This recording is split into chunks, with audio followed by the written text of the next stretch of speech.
Hi hello ನಮಸ್ಕಾರ ಎಲ್ಲ YouTube family welcome back to my channel. ನಾನಿವತ್ತು ಇಲ್ಲಿ ಇನ್ನೂ ಒಂದು ವೆರೈಟಿ ಆಫ್ ಡಿಶ್ನ ನಿಮ್ಮ ಜೊತೆ ಶೇರ್ ಮಾಡ್ತಾಯಿದ್ದೀನಿ. ಇದು ಬಂದು ಅಬೆ ವಡೆ ಅಥವಾ ನುಚ್ಚಿನ ಉಂಡೆ ಅಂತ ಕರಿತೀವಿ. ಇದಕ್ಕೆ ಏನೆಲ್ಲ ಇಂಗ್ರೀಡಿಯೆಂಟ್ ಬೇಕು ಅಂತ ನೋಡೋಣ. ಫಸ್ಟಿಗೆ ನಾನಿಲ್ಲಿ 1 ಲೋಟ ತೊಗರಿಬೇಳೆನ ತೊಗೊಂಡಿದ್ದೀನಿ, ಅದರಲ್ಲಿ ಅರ್ಧ ಲೋಟ ಕಡಲೆಬೇಳೆನ ತೊಗೊಂಡಿದ್ದೀನಿ. ಇದನ್ನು ನೈಟಲ್ಲೇ ನಾನು ನೆನೆಸಿ ಇಟ್ಕೊಂಡಿದ್ದೀನಿ. ಮಾರ್ನಿಂಗ್ ಅಷ್ಟೊತ್ತಿಗೆ ಅದು ಡಬ್ಬಲ್ ಅಥವಾ ಟ್ರಿಬಲ್ ಆಗಿರುತ್ತೆ ಪೋರ್ಷನ್. ಸೊ ಇವಾಗ ಇದನ್ನು ನಾನು ಮಿಕ್ಸಿಗೆ ಹಾಕೋತಾ ಇದ್ದೀನಿ. ಮಿಕ್ಸಿಗೆ ಏನೆಲ್ಲ ಹಾಕೋತಾ ಇದ್ದೀನಿ ಅಂದರೆ ಇದ್ರ ಜೊತೆ ಹಸಿಮೆಣಸನ್ನು ಹಾಕ್ಕೊಂಡಿದ್ದೀನಿ, ಹಾಗೆ ನಾವೇನು ನೆನೆಸಿಟ್ಕೊಂಡಿದ್ವಲ್ಲ ಬೇಳೆ ಅದನ್ನು ಹಾಕೋತಾ ಇದ್ದೀನಿ. ನೀವು ಬೇಕಂದರೆ ಲೈಕ್ ಇವಾಗ ಹೆಸ್ರು ಬೇಳೆ ಇದೆ ಅಲ್ವಾ, ಅದನ್ನು ಹೆಸ್ರು ಬೇಳೆನ ಹಾಗೆ ನೆನೆಸಿ ಮಿಕ್ಸಿಗೆ ಹಾಕೋಬಾರ್ದು. ಈಗ ರುಬ್ಬಾದ್ಮೇಲೆ ಅದನ್ನು ಹಾಕ್ಕೊಂಡು ಕೂಡ ಮಾಡ್ಕೋಬೋದು. ನಾನು ಇಲ್ಲ ಹಾಕಿಲ್ಲ, ಬರೀ ತೊಗರಿಬೇಳೆ ಮತ್ತು ಕಡಲೆಬೇಳೆ ಮಾತ್ರ ಹಾಕ್ಕೊಂಡಿದ್ದೀನಿ.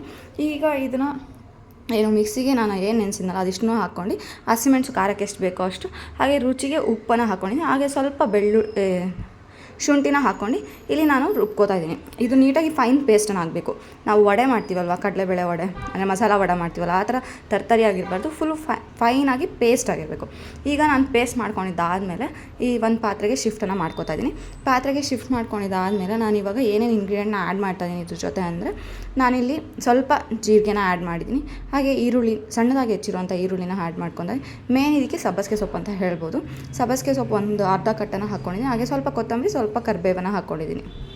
ಇದ್ರ ಜೊತೆಗೆ ಇದಕ್ಕೆ ಟೇಸ್ಟ್ ಕೊಡೋದೇ ಸಬ್ಬಸಿಗೆ ಸೊಪ್ಪು ಅಂತಲೂ ಹೇಳ್ಬೋದು, ಹಾಗಾಗಿ ಸಬ್ಬಸಿಗೆ ಸೊಪ್ಪು. ಹಾಗೆ ಸ್ವಲ್ಪ ಕಾಯನ್ನು ಹಾಕ್ಕೊಂಡಿದ್ದೀನಿ. ಒಂದು ಅರ್ಧ ಬಟ್ಲಲ್ಲಿ 1/4 ಬಟ್ಲು ಹಾಕ್ಕೊಂಡಿದ್ದೀನಿ ಕಾಯಿನ ತುರಿದ್ಬಿಟ್ಟು. ಇದಿಷ್ಟು ನೀಟಾಗಿ ಕಲಿಸ್ಕೊಂಡು ಇಟ್ಕೊಂಡಿದ್ದೀನಿ. ಈಗ ನಾನಿಲ್ಲಿ ಏನು ಇಡ್ಲಿ ಮಾಡ್ತೀವಲ್ವ ಅದನ್ನು ಪಾತ್ರೆನ ಬಿಸಿಗೆ ಇಟ್ಕೊಂಡಿದ್ದೀನಿ, ನೀರು ಹಾಕ್ಕೊಂಡು. ಈಗ ಇದನ್ನು ನೀಟಾಗಿ ನೀವು ಇಡ್ಲಿ ಶೇಪಲ್ಲಾದರೂ ಮಾಡ್ಕೋಬೋದು, ಇಲ್ಲಾಂದರೆ ಕಡುಬು ಶೇಪಲ್ಲಾದರೂ ಮಾಡ್ಕೋಬೋದು. ನಿಮಗೆ ಯಾವ ಶೇಪ್ ಬೇಕೋ ಆ ಶೇಪಲ್ಲಿ ಮಾಡ್ಕೋಬೋದು. ಈಗ ನಾನಿವಾಗ ಇದನ್ನು ನೀಟಾಗಿ ಲೈಕ್ ಏನಂತಾರೆ ಒಂಥರ ಓವಲ್ ಶೇಪಲ್ಲಿ ಮಾಡಿ ಬೇಗ ಇಡ್ತಾಯಿದ್ದೀನಿ. 20 ಮಿನಿಟ್ಸ್ ಇಟ್ಟರೆ ಸಾಕು, ನೀಟಾಗಿ ಬೇಯುತ್ತೆ. ನೀವು ಇದನ್ನು ಏನಂತೀವಿ ನಾವು ಇದ್ರ ಜೊತೆ ತಿನ್ಬೋದು, ಯಾವುದ್ರ ಜೊತೆ, ಕಾಯಿ ಚಟ್ನಿ ಜೊತೆ ತಿನ್ಬೋದು, ಇಲ್ಲ ಅಂದರೆ ನೀವು ಪುದೀನ ಚಟ್ನಿ, ಇವಾಗ ಸ್ನ್ಯಾಕ್ಸಿಗೆಲ್ಲ ಮಾಡ್ತೀವಲ್ಲ ಪುದೀನ ಚಟ್ನಿ, ಆ ಚಟ್ನಿ ಜೊತೆ ಅಂತೂ ಸಖತ್ತಾಗಿರುತ್ತೆ.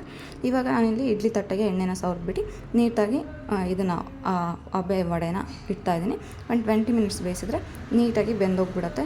ತುಪ್ಪ ಹಚ್ಕೊಂಡು ಬಿಸಿ ಬಿಸಿಯಾಗಿ ತಿಂತಾಯಿದ್ರೆ ಅಂತೂ ಸಕ್ಕತ್ತಾಗಿರುತ್ತೆ. ಬೆಳಗ್ಗೆ ಟಿಫನ್ಗೆ ಅಥವಾ ನೈಟ್ ಡಿನ್ನರ್ಗೆ ಇಲ್ಲ ಈವ್ನಿಂಗ್ ಸ್ನ್ಯಾಕ್ಸ್ಗೂ ಕೂಡ ತುಂಬ ಚೆನ್ನಾಗಿರುತ್ತೆ.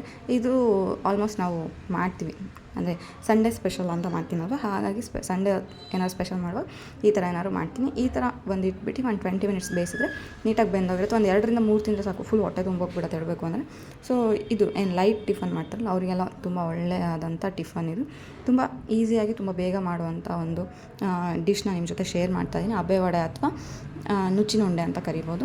ತುಂಬ ಹೆಲ್ತಿಯಾಗಿರುತ್ತೆ, ತುಂಬ ಟೇಸ್ಟಿಯಾಗಿರುತ್ತೆ. ನೀವು ಎಲ್ಲ ಟ್ರೈ ಮಾಡಿ. ಇದೇ ಥರ ಒಳ್ಳೆ ವೀಡಿಯೋಸ್ಗೆ ನನ್ನ ಚಾನಲ್ನ ಸಬ್ಸ್ಕ್ರೈಬ್ ಮಾಡ್ಕೊಳ್ಳಿ. ನಿಮ್ಮ ಫ್ಯಾಮಿಲಿ ಫ್ರೆಂಡ್ಸ್ಗೂ ಕೂಡ ನನ್ನ ಚಾನಲ್ನ ಶೇರ್ ಮಾಡಿ ಸಬ್ಸ್ಕ್ರೈಬ್ ಮಾಡ್ಕೊಳ್ಳೋದಕ್ಕೆ ಹೇಳಿ. ಹೀಗೆ ಸಪೋರ್ಟ್ ಮಾಡ್ತಾಯಿರಿ, ವೀಡಿಯೋಸ್ನ ನೋಡಿ. Thank you for watching.